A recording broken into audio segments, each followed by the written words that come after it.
Hello friends, నేను మీ Prabhakar. Welcome to Telugu mystery. చూడడానికి చందమామ లాంటి రూపం, ఏ హీరోయిన్ కైనా గట్టి పోటీ ఇచ్చే అందం. ఈమె పేరు రాజ్విందర్ కౌర్. వయసు 41 ఏళ్లున్న ఆమెలోని ఉత్సాహం 20 ఏళ్ల పడుచు పిల్లల ఉరకలేసేది. పుట్టిందేమో పంజాబ్ మట్టిలో, కానీ పెరిగింది కెనడాలో. చిన్నతనంలోనే కుటుంబం మొత్తం కెనడాకు షిఫ్ట్ అయింది. కెనడాలోని బ్రిటిష్ కొలంబియాలో నివసించేవారు. కాలేజీ పూర్తి చేసిన తర్వాత ఫైనాన్స్ అండ్ బ్యాంకింగ్ కోర్స్ పూర్తి చేసింది. లెక్కల్లో ఆమెది ఆరితేరిన చేయి. అందుకే ఆమెకు త్వరగా ఉద్యోగం కూడా లభించింది. 2006లో Canadian Imperial Bank of Commerce అనే బ్యాంకులో ఉద్యోగంలో చేరింది. ఆ తర్వాత కొద్ది రోజుల్లోనే స్విట్జర్లాండ్లోని జ్యూరిచ్లో ఉన్న ఒక బ్యాంకు నుండి ఉద్యోగ అవకాశం వచ్చింది. మంచి జీతం ఆఫర్ చేయడంతో అంగీకరించింది. కెనడాలో బ్యాంకింగ్ కొలువుతో మొదలైన కెరీర్ ఆమె తెలివితేటల పుణ్యమా అని ఖండాంతరాలు దాటింది. ఒకరోజు కెనడా నుండి స్విట్జర్లాండ్కు ఫ్లైట్ ఎక్కింది. నేరుగా స్విట్జర్లాండ్లో ల్యాండ్ అయింది. స్విట్జర్లాండ్ను భూలోక స్వర్గం అని ఎందుకు అంటారో అప్పుడే ఆమెకు అర్థమైంది. స్విట్జర్లాండ్ అందాలకు మంత్రముగ్ధురాలైంది. రాజ్విందర్ కౌర్ ఉద్యోగంలో చేరిన మొదట్లో అంతా బాగా అనిపించింది. అక్కడి వాతావరణం, మనుషులు, లైఫ్ స్టైల్ కు కౌర్ నెమ్మదిగా అలవాటు పడింది. అకౌంట్స్ లో ఆమె చాలా షార్ప్ గా ఉండడంతో ఇతర బ్యాంకుల నుంచి జాబ్ ఆఫర్స్ వచ్చాయి. మంచి ప్యాకేజీలు ఇచ్చే బ్యాంకులకు మారుతూ ఉండేది. యూబీఎస్, ఈఎఫ్జి, మెరిల్ లించ్ ఇలా ప్రపంచ ప్రసిద్ధ బ్యాంకుల్లో ఉన్నత శిఖరాలను అధిరోహించింది. ఇంగ్లీష్, హిందీ, పంజాబీలతో పాటు ఫ్రెంచ్, జర్మన్ భాషలను కూడా అక్కడి మనుషుల మాదిరిగానే అనర్గళంగా మాట్లాడేది. భాషా ప్రావీణ్యం ఆమెకు ఆయుధమైతే అకౌంట్స్ ఆమెకు ఆభరణమైంది. ఒకవైపు వృత్తిలో రాణిస్తూ మరోవైపు తన కలలను సాకారం చేసుకుంటూ కాలం అనే ప్రవాహంలో హాయిగా సాగిపోతోంది రాజ్విందర్ కౌర్. అది మే 2012. ఆకాశం నీలంగా ఉంది, కానీ రాజ్విందర్ మనసు మాత్రం ఏదో కొత్త అలజడితో నిండి ఉంది. బ్యాంకింగ్ రంగంలో 20 ఏళ్ల సుదీర్ఘ ప్రయాణం, అంకెలు, లెక్కలు, లాభ నష్టాల మధ్య జీవితం గడిచిపోయింది. గడియారం ముళ్ళులా పరుగులు తీస్తూ కెరీర్ అనే శిఖరాన్ని చేరింది. కోట్లకు పడగలెత్తింది, విజయ కిరీటాలు ధరించింది. కానీ ఆ రంగుల ప్రపంచంలో ఆమె తన సొంత జీవితాన్ని మర్చిపోయింది. ఒకే రకమైన పని చేసి ఆమెకు విసుగు పుట్టింది. అప్పుడు తన మనసులో చాలా ఆలోచనలు కలిగాయి. ఇన్నాళ్ళు డ్యూటీ చేశాను కదా, ఇప్పుడు సొంత బిజినెస్ ఏదైనా స్టార్ట్ చేయాలని నిర్ణయించుకుంది. బాగా ఆలోచించి ఒక నిర్ణయానికి వచ్చింది. లక్షలాది రూపాయల జీతం వచ్చే ఉద్యోగానికి రాజీనామా చేసి కొద్ది రోజులు బ్రేక్ తీసుకుంది. ఒక చేత్తో కాఫీ కప్పు పట్టుకుని కిటికీలోంచి చూస్తుండగా ఒక ఆలోచన మెరిసింది. అదే నగలు మరియు రత్నాల వ్యాపారం. నగలకు మార్కెట్లో ఎప్పుడూ క్రేజ్ తగ్గదు. రత్నాల కాంతి కోసం ఎదురు చూడని మనసు ఉండదు. వెంటనే రీసెర్చ్ మొదలైంది. పెట్టుబడులు లెక్కలేసింది. ఆమె దగ్గర ఉన్నది సామాన్యమైన మొత్తం కాదు, అక్షరాల 5 బిలియన్లు, అంటే సుమారు 500 కోట్ల రూపాయల నిధి ఆమె చెంత ఉంది. అందులో ఎంత ఇన్వెస్ట్మెంట్ కావాలి, జ్యువెలరీ ఎక్కడ కొనాలి, ఎక్కడెక్కడ షాపులు తెరవాలి, కొనుగోలుకు ఏ దేశం బెస్ట్ అని రీసెర్చ్ చేసింది. ఆమె బిజినెస్ ప్లాన్ గురించి చెప్పినప్పుడు కుటుంబ సభ్యులు అభ్యంతరం చెప్పారు. ఇన్నేళ్లు కేవలం కెరీర్ అంటూ తిరిగావు, పెళ్లి చేసుకోమంటే ఏదో ఒక సాకు చెప్పి తప్పించుకునే దానివి. ఇప్పుడు చూడు, నీకు వయసు పెరిగిపోయింది, 40 ఏళ్ళు వచ్చాయి. ఇప్పటికైనా పెళ్లి చేసుకో, ఆ తర్వాత కావాలంటే బిజినెస్ చెయ్యి, లేదంటే ఉద్యోగమైనా చెయ్యి అని అన్నారు. ఆమె బాగా ఆలోచించింది. తల్లిదండ్రులను ఎందుకు నిరాశపరచాలి? వారి కోరిక మేరకు పెళ్లి చేసుకుందామని నిర్ణయించుకుంది. ఉద్యోగానికి రాజీనామా చేసిన తర్వాత ఖాళీగా ఉన్నాం కదా అని మ్యాట్రిమోనీ సైట్లో తన ప్రొఫైల్ క్రియేట్ చేసింది. తన హోదాకు, తన అభిరుచులకు తగ్గ తోడు కోసం వెతుకుతుండగా తెరపై ఒక వ్యక్తి ఆసక్తిగా కనిపించాడు. అతని పేరు కృష్ణరాయ్. చూడడానికి రాకుమారుడిలా ఉన్నాడు. మాటల్లో మల్లెలు కురిపిస్తున్నాడు. కొద్ది రోజుల పరిచయం, కొన్ని గంటల సంభాషణతోనే ఇద్దరి మనసులు పెనవేసుకున్నాయి. దూరంగా ఉన్న ఇద్దరి భావాలు దగ్గరయ్యాయి. ఆ తర్వాత కెనడాలో ఉన్న తల్లిదండ్రులకు విషయం చెప్పింది. ఇప్పటికైనా కూతురు పెళ్లికి ఒప్పుకుంది. అదే 10,000 అని పేరెంట్స్ అనుకున్నారు. నీ ఇష్టమే మా ఇష్టం అని చెప్పారు. కౌర్, కృష్ణ బిజీ అయిపోయారు. చాటింగ్ లో కబుర్లు, ఫోన్లో ముచ్చట్లు, రోజులు ఇట్టే గడిచిపోతున్నాయి. రాజ్విందర్ మనసులో కృష్ణరాయ్ స్థానం సుస్థిరమైపోయింది. తన బిజినెస్ కలలు, భవిష్యత్ ప్రణాళికలు అన్నీ కృష్ణతో ఆమె పంచుకునేది. వారి మధ్య అంతా సజావుగా సాగుతున్న వేళ ఒకే ఒక చిన్న చిక్కు వచ్చింది. కృష్ణరాయ్ ఉండేది మన పొరుగు దేశం పాకిస్తాన్లో. ఒకరోజు మాటల మధ్యలో తన జ్యువెలరీ బిజినెస్ ఆలోచనను బయటపెట్టింది. ఆ మాట విన్న కృష్ణ ఏమన్నాడంటే, లాహోర్లో నాకు ఒక డైమండ్ వ్యాపారి తెలుసు, అతని దగ్గర మంచి డైమండ్స్ దొరుకుతాయి, ధర కూడా వేరే చోట్ల కంటే చాలా తక్కువగా ఉంటుంది, జ్యువెలరీ డిజైన్స్ కూడా యూనిక్గా ఉంటాయని చెప్పాడు. నువ్వు కరెక్ట్ టైంలో నాకు కాల్ చేశావు. ప్రస్తుతం పాకిస్తాన్లో డైమండ్ వేలం కూడా జరుగుతోంది. నువ్వు ఓకే అంటే నేను అతనితో మాట్లాడి చెబుతా అన్నాడు. సరే మాట్లాడి చూడు అని కౌర్ చెప్పింది. అప్పుడు అతడు ఏమన్నాడంటే, సరే నేను విచారించి చెబుతాను, కానీ నాదొక చిన్న విన్నపం. నువ్వు కూడా లాహోర్కు రావాలి. ఇక్కడికి వస్తే మనిద్దరం కూడా కలుసుకోవచ్చు కదా, వస్తావా అని అడిగాడు. ఆ మాటలకు ఆమె పెదవులపై చిరునవ్వు విరిసింది. సరే ఆలోచించి చెబుతా అంది. తర్వాత కెనడాలో ఉన్న తల్లిదండ్రులకు ఫోన్ చేసి, నేను పాకిస్తాన్కు బిజినెస్ ట్రిప్గా వెళ్లాల్సి ఉంది, అక్కడ అందమైన గురుద్వారా కూడా ఉంటుంది, దాన్ని చూసి మొక్కుకుని కొద్ది రోజుల్లో తిరిగి వస్తాను అంది. పాకిస్తాన్ అనే పేరు వినగానే తల్లిదండ్రులు చాలా భయపడ్డారు. అనవసరంగా ఆ దేశానికి వెళ్ళకు, నీకు గురుద్వారా వెళ్ళాలని ఉంటే వేరే దేశానికి వెళ్ళు, బిజినెస్ చేయాలని ఉంటే వేరే దేశంలో చేయి, అంతేకాని పాకిస్తాన్ మాత్రం వెళ్ళకు అని చెప్పారు. కానీ రాజ్విందర్ కౌర్ తల్లిదండ్రులకు నచ్చజెప్పడం మొదలుపెట్టింది. నా బిజినెస్ కు కావలసినవన్నీ అక్కడ బాగా దొరుకుతాయి, నేను వెళ్ళాలి అని పట్టుబట్టింది. కూతురు పట్టుబట్టడంతో వెళ్ళి రమ్మని పర్మిషన్ ఇచ్చారు. కానీ వారు తమ కూతుర్ని పంపిస్తోంది పాకిస్తాన్కు కాదు, యమలోకానికి అని వారికి అప్పుడు అస్సలు తెలియదు. సంతోషంగా వెళ్ళి అలాగే తిరిగి వస్తుందని అనుకున్నారు. కానీ వారి కలలు కళ్ళలు అవుతాయని, ఆశలు గల్లంతో అవుతాయని అస్సలు ఊహించలేదు. ఇంతకీ పాకిస్తాన్ వెళ్ళిన రాజ్విందర్ కౌర్కు ఏమైంది? ఈ కృష్ణ పాకిస్తాన్లో ఏం చేస్తున్నాడు? అతని నిజమైన పేరు కృష్ణేనా, లేక వేరే ఏమైనా ఉందా? మ్యాట్రిమోని సైట్లో మెరిసిన ఆ అందగాడు నిజంగా కృష్ణుడా, లేక మోసాలు చేసే శకుడా? 4 దేశాలను వణికించిన ఈ మిస్టరీ వెనుక ఉన్న భయంకరమైన నిజాలు ఏంటి? వారి ప్రేమ చివరకు ఏమైంది? ఎన్నో ప్రశ్నలు, మరెన్నో మలుపులు, వెరసి నమ్మలేని నిజాలను ఈ కేసులో చూద్దాం.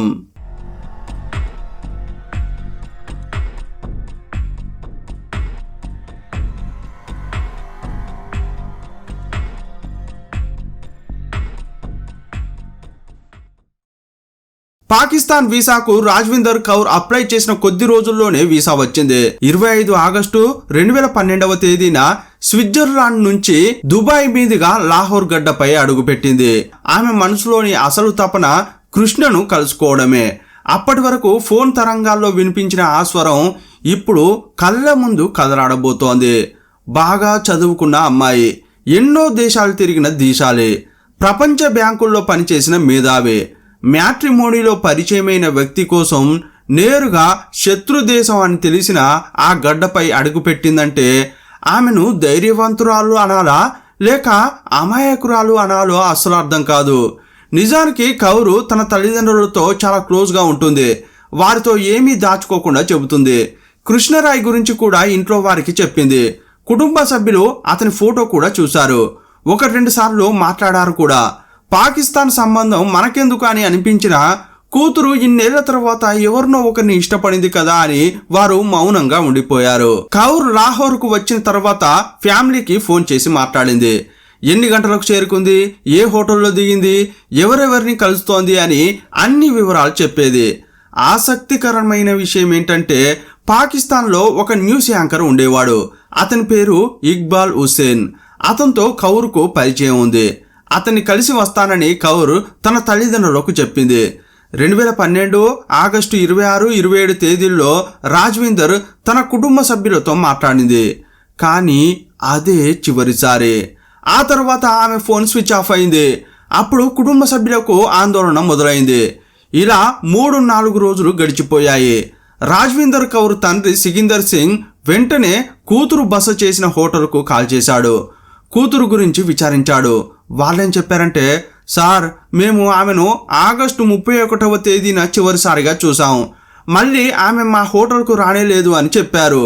దాంతో కౌర్ ఫ్యామిలీకి ఆందోళన మరింత పెరిగింది.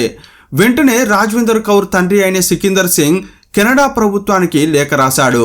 నా కూతురు పాకిస్తాన్కి బిజినెస్ ట్రిప్ కోసం వెళ్ళింది. ఆమె ఫోన్ స్విచ్ ఆఫ్ అని వస్తోంది. మాకు చాలా భయంగా ఉంది. దయచేసి పాకిస్తాన్ ఎంబసీ మీద ఒత్తిడి తెచ్చి మా కూతురిని వెతికి పెట్టండి అని రిక్వెస్ట్ చేశాడు. వారి అభ్యర్థనను పరిగణలోకి తీసుకున్న కెనడా ఎంబసీ పాకిస్తాన్ ఎంబసీతో మాట్లాడింది. కేసు వివరాలు చెప్పారు. పాక్ ఎంబసీ లాహోర్ పోలీసులకు విషయం చెప్పి వెతకమని అంది. కానీ లాహోర్ పోలీసులు మాత్రం ఈ కేసును సీరియస్గా తీసుకోనే లేదు. దర్యాప్తు చేస్తాం, ఏదైనా తెలిస్తే రిపోర్ట్ ఇస్తామని పొడిగా సమాధానాలు చెప్పారు. ఇలా రోజులు గడిచిపోయాయి. కానీ కౌర్ గురించి ఎటువంటి క్లూ దొరకలేదు. ఇంతకీ రాజ్విందర్ కౌర్కు ఏమైంది? ఆమె ఎటు వెళ్ళింది? ఫోన్ స్విచ్ ఆఫ్ ఎందుకైంది? ఇలా ఎంత విచారించినా పోలీసులకు ఎటువంటి అప్డేట్స్ దొరకలేదు. పాకిస్తాన్ ఆఫీసర్లు ఏవేవో చెబుతూ రోజులు నెట్టుకొచ్చారు. యాక్చువల్గా ఒక విదేశీ పౌరురాలు మన దేశంలో మిస్సింగ్ అయిందంటే చాలా బాధ్యతగా వెతుకుతారు. కానీ విచిత్రం ఏంటంటే కౌర్ మిస్సింగ్ గురించి వారు పెద్దగా పట్టించుకోనే లేదు. అక్కడి పోలీసులు చాలా నిర్లక్ష్యం చేశారు. ఇలాగే వదిలేస్తే తమ కూతురు దొరుకుతుందన్న నమ్మకం లేదనుకున్న సికిందర్ సింగ్ కెనడా ప్రభుత్వ సాయంతో పాకిస్తాన్ వెళ్ళాడు. కానీ ఇదంతా జరిగేసరికి చాలా నెలలు గడిచిపోయాయి. రాజ్విందర్ కౌర్ అదృశ్యం అయింది ఆగస్టు 2012లో. కానీ ఆమె తండ్రి పాకిస్తాన్కు వెళ్ళింది డిసెంబర్ మొదటి వారంలో. కూతురు అదృశ్యమైన 4 నెలల తర్వాత ఆమెను వెతకడానికి తండ్రి పాకిస్తాన్కు వెళ్ళాడు. సికిందర్ సింగ్ నేరుగా పోలీస్ స్టేషన్కు వెళ్ళి రాజేందర్ కౌర్ మిస్సింగ్ గురించి ఫిర్యాదు చేశాడు. కూతురి ఫోటో వివరాలు ఇచ్చాడు. లాహోర్కు ఎందుకు వచ్చింది, ఎప్పుడు వచ్చింది, ఏ హోటల్లో ఉంది, ఎప్పటి నుంచి కనిపించడం లేదు అనే పూర్తి సమాచారం ఇచ్చాడు. వచ్చేటప్పుడు తనతో పాటు ఒక ల్యాప్టాప్, కొంత నగదు, కొన్ని నగలు తెచ్చిందని కూడా చెప్పాడు. అప్పుడు పోలీసులు మిస్సింగ్ కేసు నమోదు చేశారు. విచారకరమైన విషయం ఏంటంటే అప్పుడు కూడా కేసు దర్యాప్తు నత్తనడకన సాగింది. దాంతో విసిగిపోయిన సికిందర్ సింగ్ భారత ప్రభుత్వాన్ని సాయం అడిగాడు. అప్పటి భారత ప్రభుత్వం వారికి సాయం చేయడానికి ముందుకు వచ్చింది. ఆ తర్వాత కౌర్ కేసు వేగం అందుకుంది. అప్పటి పంజాబ్ డిప్యూటీ సీఎం సుఖ్బీర్ సింగ్ బాదల్ ఈ సికిందర్ సింగ్ కుటుంబానికి దూరపు బంధువు. అందుకే సుఖ్బీర్ సింగ్ బాదల్ పాకిస్తాన్లోని పంజాబ్ ప్రావిన్స్ ముఖ్యమంత్రికి ఫోన్ చేశాడు. వీలైనంత త్వరగా రాజేందర్ కౌర్ను కనిపెట్టాలని చెప్పాడు. ఎప్పుడైతే భారత్ వైపు నుండి ఒత్తిడి పెరిగిందో పాకిస్తాన్ ప్రభుత్వం కూడా స్పందించింది. దాంతో పోలీసులు యాక్టివ్ అయ్యారు. ఇప్పుడు సీరియస్గా దర్యాప్తు మొదలుపెట్టారు. పోలీసులకు ఒక ముఖ్యమైన లీడ్ దొరికింది. వెంటనే పోలీసులు అనుమానంతో ఒకడిని అరెస్ట్ చేశారు. అతని పేరు హఫీజ్ షహబాద్ హుస్సేన్. అతను ఒక ప్రైవేట్ హాస్పిటల్లో అటెండర్గా పనిచేస్తున్నాడు. హఫీజ్ను పోలీసులు గట్టిగా కొట్టారు. ఆ దెబ్బలకు అతడు తట్టుకోలేక వణికిపోయాడు. చివరకు నిజం చెబుతా అన్నాడు. సార్, రాజ్విందర్ కౌర్ను నేను చంపలేదు, కానీ నా కళ్ళ ముందే వేరొకరు చంపారు అని అన్నాడు. ఆ మాటలు విని పోలీసులు ఒకరి ముఖాలను మరొకరు చూసుకున్నారు. ఎందుకంటే పోలీసులు అతన్ని స్టేషన్కి ఎందుకు తీసుకువచ్చారో కూడా చెప్పలేదు. కానీ అతనే స్వయంగా రాజ్విందర్ గురించి చెప్పేశాడు. అంటే ఇప్పటి వరకు అదృశ్యమైందని అనుకున్న కౌర్ హత్యకు గురైందని కన్ఫర్మ్ అయిపోయింది. బిజినెస్ ట్రిప్ అని చెప్పి తను ఇష్టపడిన కృష్ణరాయ్ను కలవడానికి వచ్చిన ఆ బిలియనీర్ యువతి పరాయి దేశంలో హత్యకు గురైంది. మరి ఆమెను చంపింది ఎవరు, ఎందుకు చంపారు అనే ప్రశ్నలకు ఇంకా సమాధానం దొరకలేదు. అప్పుడు పోలీసులు అతని దగ్గరికి వెళ్ళి, సరే రాజ్విందర్ కౌర్ను నువ్వు చంపకపోతే మరెవరు చంపారు, ఎందుకు చంపారు, శవం ఎక్కడా అని పోలీసులు వరుసగా ప్రశ్నలు సంధించారు. అప్పుడు హఫీజ్ అనే నిందితుడు ఒక్కొక్కటిగా అన్ని విషయాలు చెప్పాడు. సార్, నాకు ఆమె ఎవరో అస్సలు తెలియదు. నా కజిన్ షాహిద్ కొద్ది రోజుల క్రితం పాకిస్తాన్కు వచ్చాడు. అతను జర్మనీలో ఉంటాడు. అతనికి జర్మనీ పౌరసత్వం ఉంది. అతనే ఈ హత్యకు ప్లాన్ చేశాడు. నువ్వు నాతో కలిస్తే అడిగినంత డబ్బు ఇస్తా అన్నాడు. నాకు కూడా డబ్బు అవసరం ఉంది, అందుకే హత్యకు సహకరించానని చెప్పాడు. యాక్చువల్గా షాహిద్ జర్మనీలో ఉండేవాడు, కౌర్ స్విట్జర్లాండ్లో ఉండేది. మరి ఇతనికి ఆమెకు ఉన్న లింక్ ఏంటి? ఇంతకీ ఈ షాహిద్ ఎవరు, ఇప్పుడు ఎక్కడ ఉన్నాడు, పాకిస్తాన్లో ఏం చేస్తున్నాడు అని పోలీసులు గట్టిగా అడిగారు. దానికి హఫీజ్ ఏం చెప్పాడంటే, సార్, అతను పాకిస్తాన్లోనే పుట్టాడు, కానీ జర్మనీలో సెటిల్ అయ్యాడు. రాజ్విందర్ లాహోర్కు రావడానికి కొద్ది రోజుల ముందే అతను పాకిస్తాన్కు వచ్చాడు. అప్పుడే నాకు ఫోన్ చేసి ఒక పని ఉందని అన్నాడు. ఏం చేయాలని అడిగితే ఒక హత్య చేయాలి, అడిగినంత డబ్బు ఇస్తా అన్నాడు. హత్య అనే మాట వినగానే నాకు చాలా భయం వేసింది. నేను ఇవన్నీ చేయను అని అన్నాను. కానీ అతను మళ్ళీ మళ్ళీ డబ్బు ఆశ చూపించాడు. అంత డబ్బు చూసి నేను కాదనలేకపోయాను. అందువల్లే హత్యకు తోడుగా వెళ్ళా అని స్టేట్మెంట్ ఇచ్చాడు. 25 ఆగస్టు 2012వ తేదీన రాజ్విందర్ కౌర్ స్విట్జర్లాండ్ నుండి లాహోర్కు వచ్చింది. ఆమె చూడడానికి చాలా అందంగా ఉంది.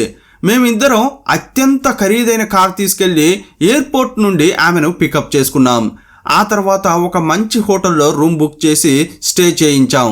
ఇలా 2-3 రోజులు పాక్లో ముఖ్యమైన ప్రదేశాల్లో తిరిగామని చెప్పాడు. అప్పుడు పోలీసులకు ఒక డౌట్ వచ్చింది. కౌర్ వచ్చింది బిజినెస్ పని మీద, అలాగే కృష్ణను కలవడానికి. కానీ ఈ హఫీజ్ షాహిద్లతో ఎందుకు తిరిగింది? రేయ్, ఎవర్రా ఈ షాహిద్? అతని పూర్తి జాతకం చెప్పు ఇప్పుడు అని కోపంగా అడిగారు.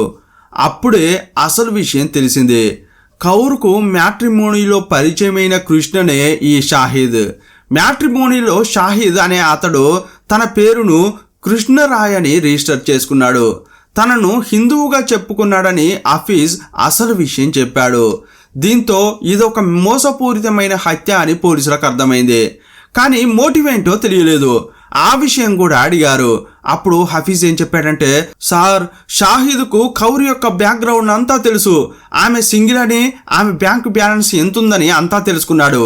ఈ షాహిద్ అనేవాడు మాటలతో గారడీ చేస్తాడు. తేనె పూసిన మాటలతో బురుడి కొట్టించేవాడు.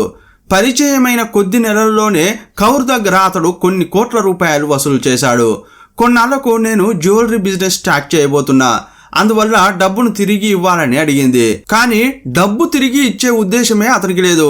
అందుకే ప్లాన్ చేసి ఒక బిజినెస్ డీల్ కుదురుస్తాను అని అబద్ధం చెప్పాడు. పాకిస్తాన్లో ఒక డైమండ్ వ్యాపారి ఉన్నాడు, అతన్ని నీకు పరిచయం చేస్తా. అంతా సెట్ అయితే ఇక్కడే నీ బిజినెస్ స్టార్ట్ చేయవచ్చు, కావాలంటే నేను మాట్లాడతా అన్నాడు. కానీ అందుకోసం లాహోర్కు రావాలని కండిషన్ పెట్టాడు. అందుకే రాజ్విందర్ స్విట్జర్లాండ్ నుండి పాకిస్తాన్కు వచ్చింది. ఆమె బ్యాంకులో 5 బిలియన్లు ఉన్నాయని షాహిద్కు ముందే తెలుసు. ఆమె దగ్గర డెబిట్, క్రెడిట్ కార్డులు ఉన్నాయని కూడా తెలుసు. ఆ కార్డుల్లో కోట్లాది రూపాయల లిమిట్ ఉంటుంది. హాయిగా స్వైప్ చేసుకోవచ్చని షాహిద్ అనుకున్నాడు. ఈ విషయాలన్నీ తెలిసిన తర్వాతే కౌర్ను చంపడానికి షాహిద్ ప్లాన్ వేశాడని, అందులో తనను ఇన్వాల్వ్ చేశాడని హఫీజ్ మొత్తం చెప్పేశాడు. కౌర్ పాకిస్తాన్కు వచ్చిన తర్వాత 2-3 రోజులు అంతా తిరిగి చూశారు. ఆగస్టు 31న ఒక చోట డైమండ్ వేలం జరుగుతోందని, అది చూసి ఒక డైమండ్ వ్యాపారితో మీటింగ్ ఫిక్స్ చేశామని, వారిని పరిచయం చేస్తామని చెప్పారు. దానికి కౌర్ కూడా ఒప్పుకుంది. ఆ తర్వాత హోటల్ నుండి కౌర్ను పికప్ చేసుకుని షేకుపురా వైపు తీసుకెళ్లారు. అదొక నిర్మానుష్యమైన ప్రాంతం. వారు వెళ్తూ ఉండగా టీ తాగుతారా అని షాహిద్ అడిగాడు. దానికి కౌర్ టీ ఎక్కడ దొరుకుతుంది అని అంది. షాహిద్ ముందే ఫ్లాస్క్లో టీ తీసుకువచ్చాడు. అన్నీ ఇక్కడే ఉన్నాయి అని కప్పులో టీ పోసి ఆమెకు ఇచ్చాడు. అతను ముందే టీలో ఏదో కలిపాడు. ఈ విషయం తెలియని కౌర్ టీ తాగిన తర్వాత స్పృహ కోల్పోయింది. వెంటనే షాహిద్ కారును పక్కకు ఆపి ఒక తాడుతో ఆమె మెడకు బిగించి గట్టిగా లాగాడు. ఆమె ఊపిరి ఆగిపోయే వరకు అలాగే చేశాడు.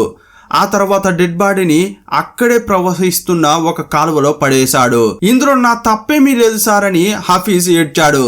అతని వాంగ్మూలం రికార్డ్ చేసుకున్న పోలీసులు హఫీజ్ ఇంటికి వెళ్లి తనిఖీ చేశారు. అక్కడ అనేక ఆధారాలు దొరికాయి. Kaur mobile phone, laptop, jewellery, hand bag అన్నీ స్వాధీనం చేసుకున్నారు. షాహిద్ నెంబర్ తీసుకుని దర్యాప్తు కొనసాగించారు. కానీ అప్పటికే అతను పాకిస్తాన్ వదిలి జర్మనీకి పరారయ్యాడు. నిజానికి హత్య చేసిన మరుసటి రోజే అతను పాకిస్తాన్ నుండి పారిపోయాడు.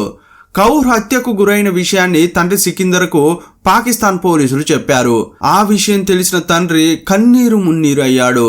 ఆమె తమను వదిలి అందరాని దూరానికి వెళ్ళిపోయిందన్న నిజాన్ని తట్టుకోలేకపోయాడు. అదృశ్యమై ఇన్ని నెలలైనా ఎక్కడో ఒక చోట సేఫ్గానే ఉందని, ఏదో ఒక రోజు తిరిగి వస్తుందని అనుకుంటే తను ఇక లేదని తెలిసి కుటుంబం అంతా బాగా ఏడ్చారు. సికిందర్ను స్టేషన్కు పిలిచిన పోలీసులు షాహిద్ ఫోటో చూపించారు. ఆ ఫోటోను చూడగానే, సార్, ఇతను మాకు బాగా తెలుసు, ఇతను నా కూతురి స్నేహితుడు, ఇతని పేరు కృష్ణరాయ్ అని ఆయన అన్నాడు. ఇతనితోనే తరచుగా మాట్లాడేది.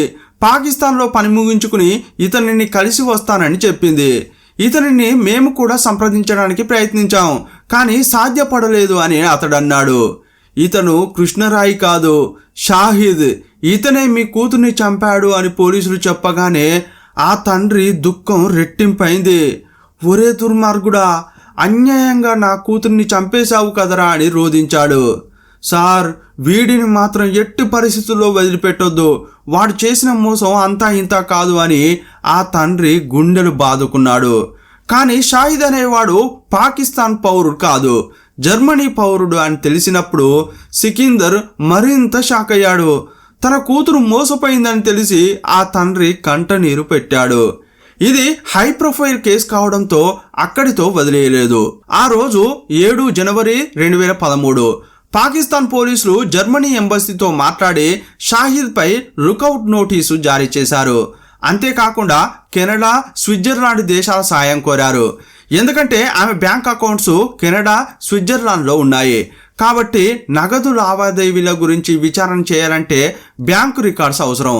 అలాగే ఆమె బ్యాంక్ అకౌంట్స్ అన్ని వెంటనే ఫ్రీజ్ చేయమని చెప్పారు. హత్య చేసిన తర్వాత షాహిద్ ఆమె కార్డులు తీసుకుని పరారయ్యాడు. అతను ఆ డబ్బంతా డ్రా చేసుకుని మరో దేశానికి వెళ్ళకముందే అతన్ని అరెస్ట్ చేయాల్సి ఉంది. కానీ అలా జరగలేదు. ఈ కేసు కొద్దిగా పాకిస్తాన్ అంతా పాకింది. ఆ తర్వాత ప్రపంచం దృష్టిని ఆకర్షించింది. ఎందుకంటే రాజ్విందర్ ఇండియా మూలాలున్న వ్యక్తి, కానీ కెనడా పౌరురాలు. కెనడా నుంచి స్విట్జర్లాండ్కు వెళ్ళి పనిచేస్తోంది, కానీ అదృశ్యమైంది పాకిస్తాన్లో. హత్య చేసింది జర్మనీ వాడు. అందుకే ఈ కేసు అంతర్జాతీయ స్థాయిలో చర్చనీయాంశంగా మారింది. కానీ హత్యలో ప్రధాన నిందితుడు షాహిద్ ఇంకా దొరకలేదు. కానీ ఎట్టకేలకు 2013 మార్చి 1వ తేదీన షాహిద్ చిక్కాడు. జర్మనీలోనే పోలీసులు అతన్ని అరెస్ట్ చేశారు. కానీ అప్పట్లో పాకిస్తాన్, జర్మనీ మధ్య దౌత్య సంబంధాలు అంతంత మాత్రంగా ఉన్నాయి. జర్మనీ చట్టం ప్రకారం ఏ దేశంలోనైతే తమ పౌరుడికి ఉరిశిక్ష పడుతుందో అటువంటి దేశానికి జర్మనీ తమ పౌరుడిని ఎట్టి పరిస్థితుల్లో అప్పగించదు. విదేశీ పౌరురాలిని తమ నేలపై చంపిన షాహిద్కు పాకిస్తాన్ కోర్టు ఖచ్చితంగా మరణదండన విధిస్తుందని భావించి అతన్ని పాకిస్తాన్కు జర్మనీ పంపలేదు. దానికి బదులుగా అతనిపై ఉన్న హత్య కేసును జర్మనీలోనే విచారిస్తామని, జర్మనీ చట్టాల ప్రకారమే శిక్షిస్తామని చెప్పింది. పోలీసులు రాజ్విందర్ హత్య కేసులో 2 ప్రధాన నిందితులుగా చేర్చారు. ఒకరు హఫీజ్, మరొకరు షాహిద్. హఫీజ్ పాకిస్తాన్లోనే అరెస్ట్ అయితే షాహిద్ జర్మనీలో అరెస్ట్ అయ్యాడు. ఇద్దరిపై విచారణ మొదలైంది. మరోవైపు తండ్రి సికిందర్ తమ కూతురి మృతదేహాన్ని వెతికి పెట్టాలని న్యాయస్థానాన్ని కోరాడు. కానీ పాకిస్తాన్ కోర్టులో సికిందర్ సింగ్కు చేదు అనుభవమే ఎదురైంది. ప్రతిసారి కేసు విచారణ తేదీ ఉన్నప్పుడు ఏదో ఒక వంకతో హఫీజ్ తరపు న్యాయవాది కోర్టుకు హాజరు కాలేదు. ఇలా 3 ఏళ్లు గడిచాయి. 2016లో కోర్టులో సికిందర్ సింగ్ను క్రాస్ ఎగ్జామిన్ చేశారు. హఫీజ్ తరపు లాయర్ ఏవేవో సిల్లీ ప్రశ్నలు అడిగి ఆయనను చాలా వేధించాడు. ఇదే సమయంలో హఫీజ్ కూడా తన వాంగ్మూలాన్ని మార్చేశాడు. నేను ఏ తప్పు చేయలేదు, రాజ్విందర్ సింగ్ ఎవరో నాకు తెలియదు అని అన్నాడు. ఈ క్రమంలో పాకిస్తాన్ పోలీసులు కౌర్ మొబైల్ కాల్ లిస్టు బయటకు తీశారు. ఆమె యూకే, యుఏఈ, పాకిస్తాన్లోని మొబైల్ నంబర్లతో 600 కంటే ఎక్కువ ఫోన్ కాల్స్ చేసినట్లు సమాచారం దొరికింది. అందులో ఒక ఆసక్తికరమైన నంబర్ ఉంది. అది రెహమాన్ మాలిక్ది. అతను ఒకప్పుడు పాక్ ప్రధాని బేనజీర్ భుట్టో సెక్యూరిటీ చీఫ్గా ఉండేవాడు.